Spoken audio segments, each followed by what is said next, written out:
بسم الله الرحمن الرحيم.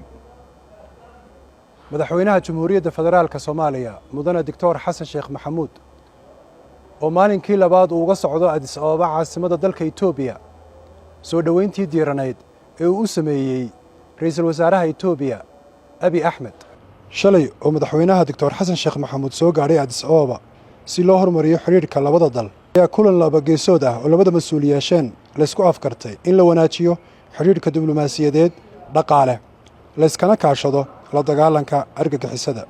haddaba maanta ay gabagaba tahay booqashadii madaxweynaha waxa laga yaabaa madaxweynuhu inuu soo booqdo goobaha taariikhiga ah ee dalka Itoobiya ay leedahay.